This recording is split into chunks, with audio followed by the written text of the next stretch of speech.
سلام، نتمنى تكونوا كلكم بألف خير وبصحة جيدة. ندخل عليكم هاد الأيام المباركة بالصحة والعافية ومغفرة الذنوب.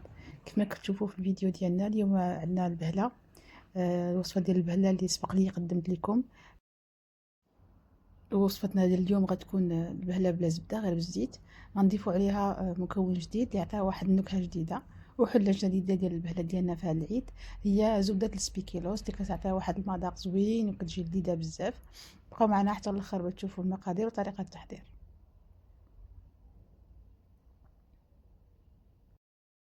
دو على بركة الله. عندي كاس ونص تاع السكر. انا توفر عندي السكر الكحل، الا كان توفر نستعملو، ولا ما توفرش نديرو غير البيضه. معلقه القرفه كبيره. جوج كيسان ديال الزيت. عندنا كاس تاع الزنجلان منقي وماشي محمر. هنا عندنا الزبده ديال سبيكيلوس معلقه كبيره. عندنا الدقيق 540 غرام مقياس 6 الكيسان ونص. وعندنا جوج خمارات. نبداو على بركه الله. كنحطوا جميع النواشف ديالنا مع الدقيق والخميره. حنا كنستعملوا السكر ديالنا والزنجلان. بالنسبه للسكر كما ذكرت لكم، من الافضل الا كان السكر الاسمر نديرو نص كاس، الا ما توفرش نديرو غنستبدلو بالسكر الابيض، حيت السكر الاسمر حتى هو عنده واحد النكهه زوينه كيعطيها في الحلويات. هنا عندنا زبده السبيكيلوس. هاد الزبده راه اختياريه، يعني ما توفراتش، كنكتفيو غير بالمقادير اللي ذكرت بلا بها ونخدموا البهله ديالنا، راه كتعطي نفس النتيجه.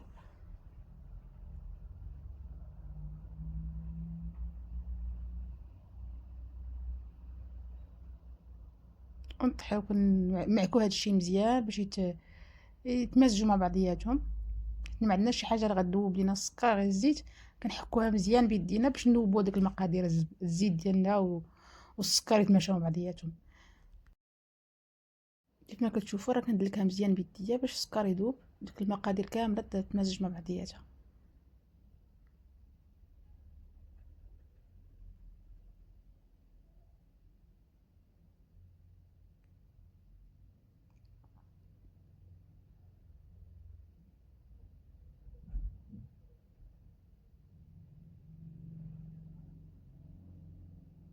بالنسبه للدقيق ما كنضيفوش دفعه واحده، كنضيفو نص الكميه ديال الدقيق ديالنا. عندنا المقدار بالغرام 540 غرام ديال الدقيق الابيض او دقيق متعدد الاستعمالات. بالنسبه قياس العنبه تيكونوا 6 الكيسان كبار عامرين ونص. هذا هو قياس العنبه اللي استعملت. بالنسبه للبهله باش تنجح لينا، هي كتبغي من الحلويات اللي كيبغيو الدلك، يعني كنضيفو باش ندلكوها مزيان، ما كنضيفوش كميه دقيق كامله، كنضيفو النص.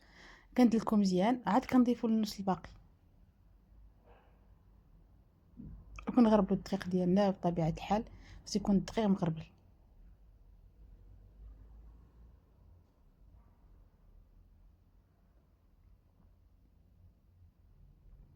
دابا هنا ضفت نفس الكميه ديال الدقيق وغادي ندلكها.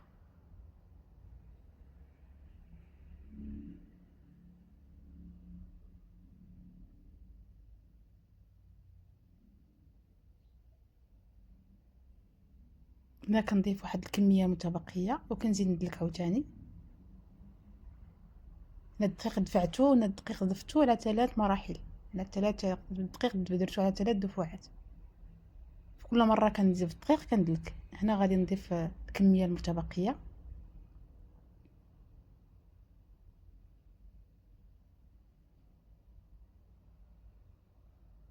وعاوتاني كندلك.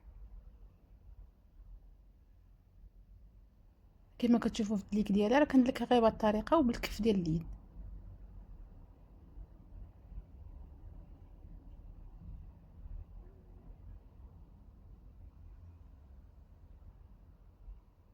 انا ما غنسرعش لكم الفيديو باش تبقاو تشوفوا الطريقه ديال الدلك ديالها، كيفاش كندلكها لي الناس المبتدئين باش تنجح ليهم البهله من اول مره.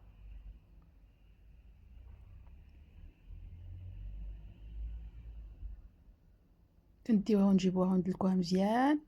هذا عطينا العجينه ديالنا كتولي لينه ونقدروا نكوروها. هنا غنضيف الخميره الكيماويه. انا 2 ساشيات من صنف 8 غرام، مجموع 16 غرام ديال الخميره الكيماويه. وندلكوها من بعد.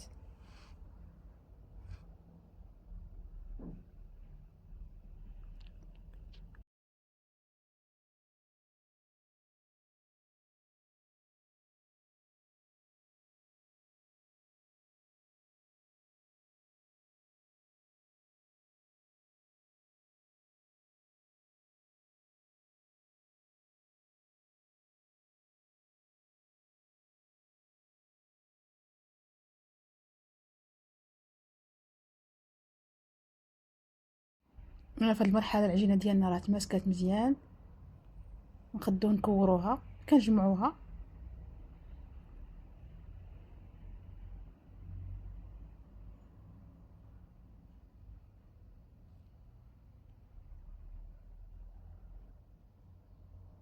بالنسبه للكرات انا كنستعمل معلقه كبيره باش نكور.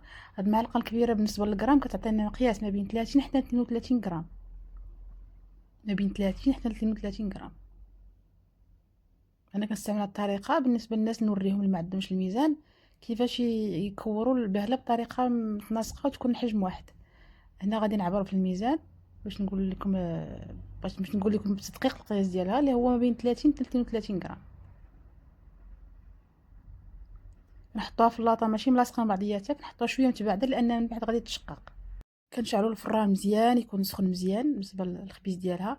هنا عندنا فوق ولتحت، ملي كنبغيو ندخلو اللاطه كنطفيو لتحت كنخليو غير الفوق، كنتسناوها حتى كتولي بهذا الشكل هذا كتشقق لينا، كنشعلو لتحت باش تحمر. وهذا هو الشكل ديالها النهائي.